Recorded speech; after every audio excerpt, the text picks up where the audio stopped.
बिस्मिल्लाहिर्रहमानिर्रहीम। अस्सलाम वालेकुम एंड वेलकम स्टूडेंट्स। आज हम एक्सरसाइज नंबर 8.3 लेक्चर नंबर 2 के साथ अपनी इस नई वीडियो में हाजिर हैं। बेटा, गुज़िश्ता वीडियो में हम क्वेश्चन नंबर 1 के गालिबन 6 पार्ट्स को डिस्कस कर चुके थे और आज हमने पार्ट नंबर 7 से अपनी वर्किंग स्टार्ट करनी है जी। तो इसके लिए सबसे पहले आप गुज़िश्ता कुछ कंसेप्ट्स को रिवाइज कर लें तो ज़्यादा बेहतर है। सबसे पहले अगर हम इस फार्मूले को एक नज़र दोबारा देख लें तो ये वो फार्मूला है जिसको हमने सीखा था जी लास्ट वीडियो में अपनी। इस फार्मूले की मदद से हम किसी भी बाइनोमियल एक्सप्रेशन को एक्सपेंड कर सकते हैं, ठीक है, उस सूरत में जब उसकी पावर या तो नेगेटिव हो और या उसकी पावर फ्रैक्शनल फॉर्म में आ जाए, ठीक है। Fraction and x is less than 1, ठीक है। तो ये कुछ कंडीशंस हैं कि जब ये फुलफिल होंगी तो तब हम ये फार्मूला इस्तेमाल कर पाएंगे। सो अब हम स्टूडेंट्स चलते हैं अपने आज के लेक्चर को स्टार्ट करते हैं। क्वेश्चन नंबर 7 को हम स्टार्ट करने वाले हैं जी। फर्स्ट ऑफ ऑल आप देखें जी इसका पार्ट नंबर 7। ये जी पार्ट नंबर 7 हमारे सामने मौजूद है। इसमें हमारे सामने लिखा हुआ है 1 minus x whole power -1 divided by 1 plus x का होल स्क्वायर। तो इसको अब हमने एक्सपेंड करना है, ठीक है। तो अब चेंज ये है इस क्वेश्चन में कि हमने पिछले तमाम क्वेश्चन में एक सिंगल बाइनोमियल एक्सप्रेशन को एक्सपेंड किया था, लेकिन इसमें अब दो आ गए हैं। एक ऊपर न्यूमरेटर में नज़र आ रहा है और एक डिनोमिनेटर में नज़र आ रहा है। तो अब डील इस तरह से किया जाएगा कि जो नीचे वाला बाइनोमियल एक्सप्रेशन है आप उसको भी ऊपर शिफ्ट कर दें तो इसकी पावर नेगेटिव में आ जाएगी। प्लस का साइन था पहले, तो अब माइनस का साइन आ जाएगा, ठीक है। तो अब ये दोनों आपस में डिवाइड नहीं हो रही बल्कि अब ये दोनों बाइनोमियल एक्सप्रेशंस मल्टीप्लाई हो रहे हैं। तो अब हमने बेटा इन दोनों बाइनोमियल एक्सप्रेशंस को अलग-अलग डील करना है, यानी इसके ऊपर हम बाइनोमियल थ्योरम अलग से अप्लाई करेंगे और इस पे अलग से अप्लाई करेंगे। तो फर्स्ट ऑफ ऑल अगर हम इस पे देखें तो ये हमारे पास 1, तो इसी तरह आपको पता है 1 प्लस एन एक्स होता है, तो n की जगह तो -1 आ जाएगा और x की जगह पे -x आएगा क्योंकि नेगेटिव साइन भी इसके साथ शामिल है। तो अब आप इसके ऊपर बाइनोमियल थ्योरम अप्लाई करें और चूंकि उसने कहा था कि 4 टर्म्स तक इसको एक्सपेंड करना है, 4 से ज़्यादा नहीं करना, ठीक है। तो हम इस बात का भी ख्याल रखेंगे। ये 1 जो है ये फर्स्ट टर्म होती है, ये एन एक्स है, ये सेकंड टर्म बन गई है, ये n into n minus 1 divided by 2 factorial into x square, ये हमारे पास तीसरी टर्म बन गई है। एंड उसके बाद अगेन प्लस है, फिर n into n minus 1 into n minus 2 divided by 3 factorial और फिर एक्स क्यूब, ये हमारे पास फोर्थ टर्म बन गया जो कि लास्ट है। हमने इससे आगे इसको कंटिन्यू नहीं करना, ठीक है, क्योंकि as per conditions given in statement कि आप फोर्थ टर्म तक ही इसको एक्सपेंड करें। अच्छा, अब हमने ये पहली जो बाइनोमियल एक्सप्रेशन थी इसको तो हमने सॉल्व कर लिया, अब हम दूसरी को भी साथ ही लेके चलेंगे। ये स्टेप अभी कंटिन्यू है। हम अगली लाइन पे आ जाते हैं, मल्टीप्लाई का साइन डालेंगे। अब ये हमारे पास नेक्स्ट ब्रैकेट जो है इसमें हमने एज इट इज वही फार्मूला अगेन अप्लाई किया, 1 प्लस एन एक्स और इनटू एन आपके पास देखें ये -2 है और n into n minus 1 by 2 factorial, फिर एक्स स्क्वेयर है n into n minus 1 n minus 2 by 3 factorial और फिर एक्स क्यूब है। ये हमने इसको सॉल्व किया। चलें जी, अब हम नेक्स्ट स्टेप की तरफ मूव करते हैं जी। अब आप देखें कि ये 1 इन इसको हमने सॉल्व किया, ये सारी को हमने सॉल्व किया, तो यहाँ पे ये चीज़ हमारे पास आ गई। एक बार फिर मैं बताता चलूँ कि ये 3.2 नहीं लिखा हुआ बल्कि ये 3 मल्टीप्लाई बाय 2 लिखा हुआ है, क्योंकि 3 फैक्टोरियल हम इस तरह से ओपन करते हैं, ठीक है। खैर, अब ये हमारे पास सेकंड जो ब्रैकेट थी उसमें जो दूसरी बाइनोमियल एक्सप्रेशन को हमने एक्सपेंड किया था वो ये है इसको हमने थोड़ा सा फर्दर सॉल्व कर लिया। ठीक है, नेक्स्ट स्टेप में आते हैं जी। अब ये जो हमारे पास फर्स्ट टर्म बन रही है 1 इस तरह लिख दिया, फिर x था वो भी इसी तरह लिख दिया। देखें ये -1 और -2 जब मल्टीप्लाई होंगे तो 2 आ जाएगा, नीचे वाले 2 के साथ कैंसिलेशन हो जाएगी, आगे x स्क्वायर है सो हम यहाँ पे x स्क्वायर लिख देंगे।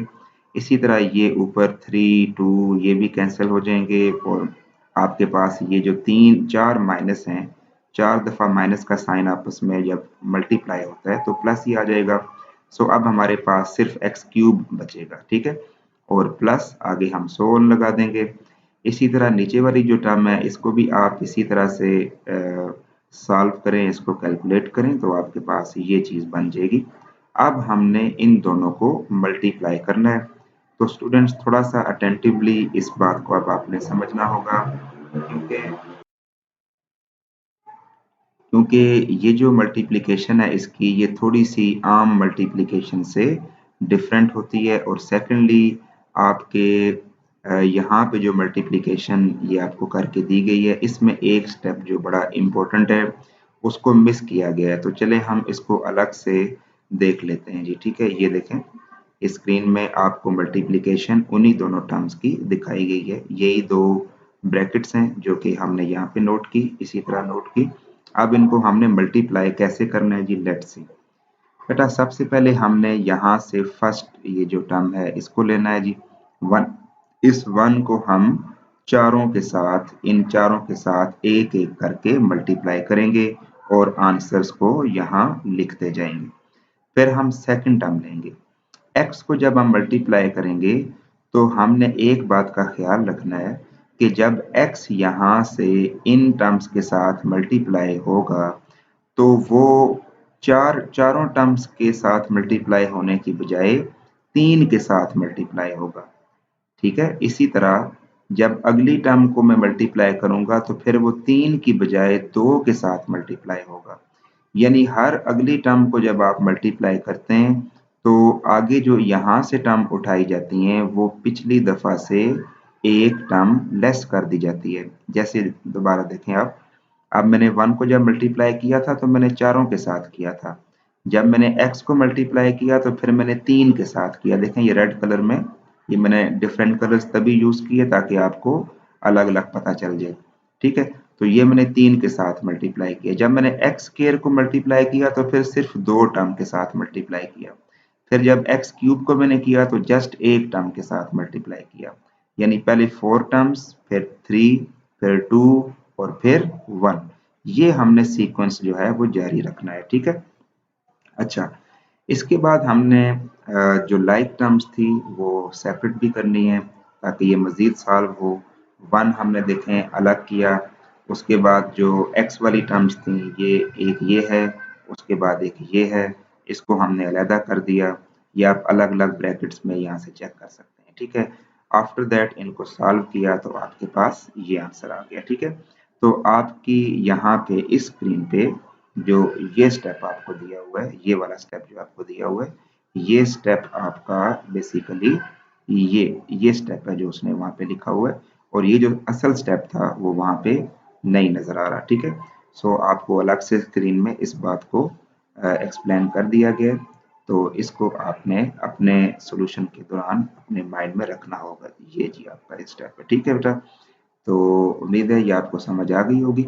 चले जी, अब हम चलते हैं अपने क्वेश्चन की तरफ वापस। तो देखें ये आपका इसका आंसर आ गया, और ये आंसर भी आपका 4 टर्म्स तक ही आएगा। ठीक है, तो ये था जी हमारा पार्ट नंबर 7। अब पार्ट नंबर 8 जो है वो बिल्कुल सेम टू सेम है, उसको आप चलें देख लेते हैं एक नज़र। ये जी हम इसको चेक कर लेते हैं। ये है पार्ट नंबर 8।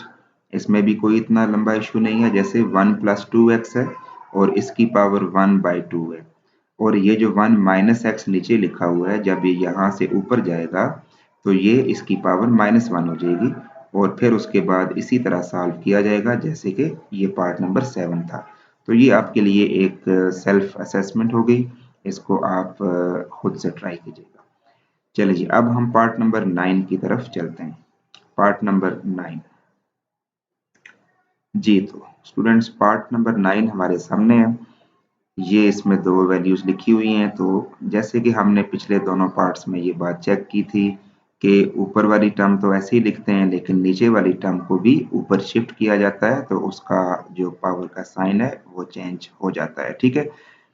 फिर एक और टेक्निक जो हमने गुज़िश्ता कुछ पार्ट्स में पिछली वीडियो में अपनी देखी थी, जैसे कि अगर हमारे किसी क्वेश्चन में स्टार्ट में 1 नहीं आता तो हम 1 किस तरह से क्रिएट करते हैं। तो हमने देखा था कि हम उसी वैल्यू को जहाँ पे 1 आना चाहिए था उधर जो कोई और वैल्यू दी होती है उसी को कॉमन ले लेते हैं। ठीक है। तो अब हमने सेम टू सेम प्रोसेस इधर इस्तेमाल करना है जी। ये देखिए हमने 4 की जगह 1 लाना था, तो हमने 4 को यहाँ पे कॉमन ले लिया। जब 4 को हमने कॉमन लिया तो ये जो पावर इसके ऊपर आ रही थी वो 4 के ऊपर भी स्टिल उसी तरह आएगी। अंदर 1 है, 2x के नीचे भी 4 डिवाइड होगा, क्योंकि जो चीज़ कॉमन ली जाती है वो हमेशा अंदर दोनों के नीचे डिवाइड होती है। ठीक है। तो अब 4 के नीचे भी 4 डिवाइड हुआ तो वो तो 1 आ गया, इसके नीचे भी 4 डिवाइड होगा। ठीक है। तो इसी तरह अब यहाँ पे आप देखें हमें इधर भी 1 चाहिए था, अगली ब्रैकेट की मैं बात कर रहा हूँ कि इसमें भी आपको 2 की जगह 1 चाहिए था, तो मैं 2 को कॉमन ले लूंगा। जब 2 कॉमन आएगा तो पहली टर्म की जगह तो 1 बचा, लेकिन दूसरे में x के नीचे 2 डिवाइड हो जाएगा, आपके पास ये चीज़ बन जाएगी। ठीक है। लेकिन एक बात का खास ख्याल रखें कि जब आप कॉमन लेते हैं तो जो वैल्यू कॉमन आके बाहर आती है उसके ऊपर जो पावर यूज़ की जाएगी वो वही पावर होगी जो होल पावर ऑलरेडी हमारे पास थी। जैसे मैंने 2 कॉमन लिया तो 2 के ऊपर -1 आएगा। अगर आप ये -1 या इधर 1/2 है, अगर ये पावर नहीं लेते तो आपके रिजल्ट्स पे असर पड़ेगा और इवन आपका क्वेश्चन रॉन्ग हो सकता है। ओके जी, अगले स्टेप की तरफ मूव करते हैं। अब आप देखें कि यहाँ पे उसने ये 4 की पावर 1/2 तो सेम टू सेम है, इधर इन दोनों को कैंसिल कर दिया गया तो x/2 आ गया। ये 2 रेज -1 इसी तरह, ये भी इसी तरह। ठीक है। 4 की पावर 1/2 यानी 4 का अंडर रूट दैट इज 2 और 1 प्लस x/2 आगे तमाम वैल्यूज इसी तरह। 2 की पावर जो -1 थी उसकी जगह हमने 1/2 लिखा। ठीक है। तो ये 1 माइनस x/2 अंदर इसी तरह आ गया। अब आप देखिए नेक्स्ट हमारे पास ये चीज़ बन गई है। अब इन दोनों को हमने अलग-अलग बायनोमियल थ्योरम इन पे लगा के इनको सॉल्व करना है। चलें देखते हैं जी। ये चीज़ हमारे पास बन गई थी। अब इस पे हमने ये बायनोमियल थ्योरम अप्लाई किया, जस्ट वैल्यूज पुटिंग है इसके अंदर। ये देखें n की वैल्यू 1/2 होगी, x की जगह x/2 आएगा, तो ये चीज़ बन जाएगी। ठीक है। इसी तरह मल्टीप्लाई है, ये स्टेप कंटिन्यू है, अगली लाइन पे आ गया। तो इसमें n की जगह -1 है और x की जगह -x/2 है, तो ये आपने यहाँ पे लगा दिया। ठीक है। इसके बाद थोड़ी और सिंप्लीफिकेशन कीजिए। ठीक है, क्योंकि ऊपर जो ये वैल्यूज ओवर में होती हैं इनके लिए आपको एलसीएम रफ वर्क में लेना पड़ेगा, तब आपको ये क्लियर हो जाएगा। ठीक है। तो चलें जी, अब हम आगे चलते हैं। अब यहाँ पे जब हम पहुंचे इस स्टेप में, तो यहाँ पे स्टेप में पहुंचने के बाद आपने वही टेक्निक दोबारा इस्तेमाल करनी है कि जब 1 को इन से मल्टीप्लाई करेंगे तो चारों टर्म के साथ करेंगे, जब इसको मल्टीप्लाई करेंगे तो 3 के साथ करेंगे, इसको मल्टीप्लाई करेंगे तो 2 के साथ करेंगे, इसको मल्टीप्लाई करेंगे तो सिर्फ 1 के साथ करेंगे। ठीक है बेटा। तो ये आपने बात ज़रूर याद रखनी है। उसके बाद जो अगला स्टेप आएगा जिसमें लाइक टर्म्स को इकट्ठा किया जाता है, तो वो आपके पास ये लिखा हुआ है। ठीक है। उसके बाद इन सब का एलसीएम लेके आप इसको बाकायदा सॉल्व करेंगे, हर ब्रैकेट में अलग-अलग एलसीएम आएगा, सॉल्व हो जाएगा, तो आपके पास ये आंसर फाइनल हो जाएगा। ठीक है बेटा। अब हम चलते हैं जी अपने अगले पार्ट की तरफ। यहाँ जी। अब ये जो हमारे पास है ये बेसिकली एक ट्राइनोमियल है। ठीक है। ये जो आपके पास पार्ट नंबर 10 है, पार्ट नंबर 10 भी और इसके बाद वाले पार्ट्स भी, ये 11 भी। पार्ट नंबर 10 और 11 में एक जो स्पेशल बात हमें नजर आ रही है वो ये है कि इनमें बायनोमियल की बजाय ट्राइनोमियल दी गई है। ठीक है। यानी 3 टर्म्स इन्वॉल्व है इसके अंदर। लेकिन अब एक प्रॉब्लम है कि हमारे पास जो थ्योरम है, जो फार्मूला है, वो तो बायनोमियल का है। ठीक है। ट्राइनोमियल का तो नहीं है। तो इसलिए हम ट्राइनोमियल को भी बायनोमियल के थ्योरम की मदद से ही सॉल्व करेंगे। तो फिर हमें करना ये पड़ेगा कि अपने इस ट्राइनोमियल को भी बायनोमियल में कन्वर्ट करना पड़ेगा। तो ये कन्वर्ट किस तरह होगी, इसका तरीका ये है, चेक करते हैं कि 1 को तो हम इसी तरह लिखते हैं जी, यहाँ पे हम 1 तो ऐसे ही लिख देंगे, ये आपके पास एक टर्म बन जाएगी। लेकिन ये जो अगली दो टर्म्स हैं ये वाली, इन दोनों टर्म्स को हम सेपरेट कर लेंगे और इनको कंबाइन कर लेंगे, मर्ज कर देंगे, ठीक है। यानी इनको हम बेसिकली एक टर्म कंसीडर करेंगे। तो फिर एक टर्म 1 हो गई और दूसरी term x minus 2x square हो गई।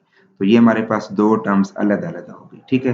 तो अब ये बायनोमियल कहलाएगी क्योंकि इसमें दो टर्म्स हैं, नंबर एक 1 और नंबर 2 ये हमारे पास दो टर्म्स इसकी अलग अलग हैं, ठीक है।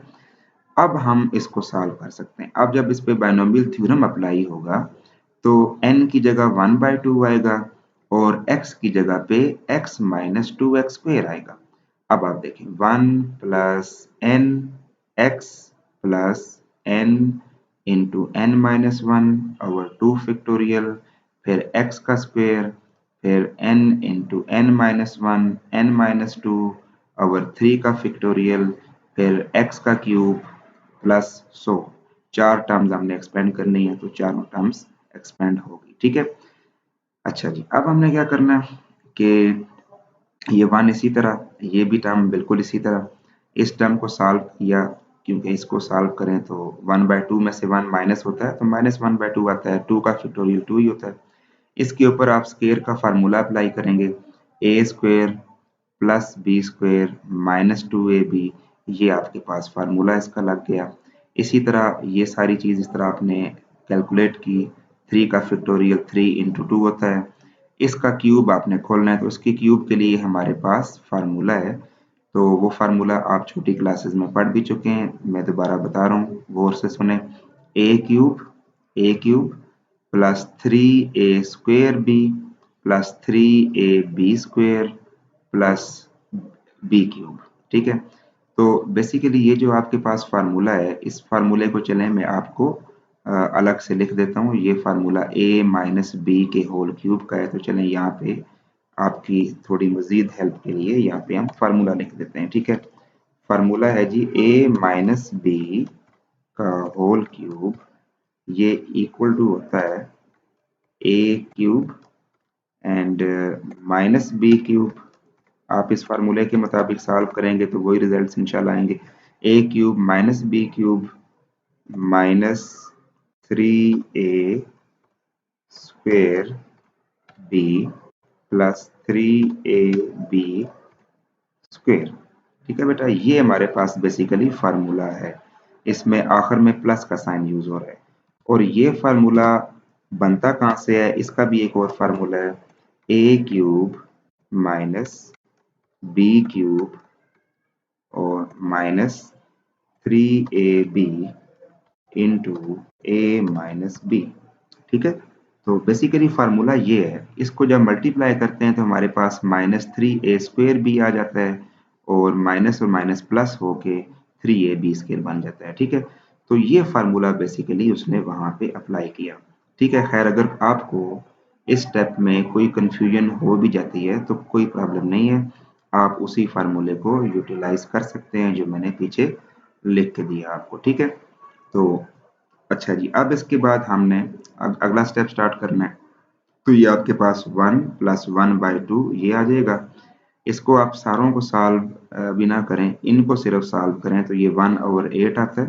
तो 1/8 अंदर वाली टर्म इसी तरह, इनको सॉल्व करें तो ये आपके पास 1/16 आता है, नीचे वालों के साथ कटिंग भी होगी।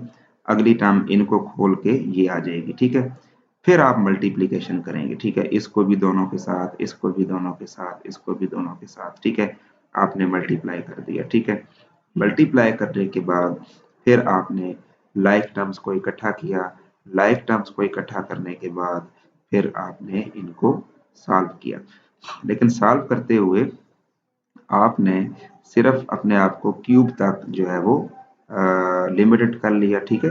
क्योंकि पहली टर्म, दूसरी, तीसरी और चौथी, हमने 4 टर्म्स तक एक्सपेंड करना था, इससे ज़्यादा एक्सपेंड नहीं करना था। यानी पावर 4, पावर 5, पावर 6 इनको हम निगलेक्ट कर रहे हैं, ठीक है।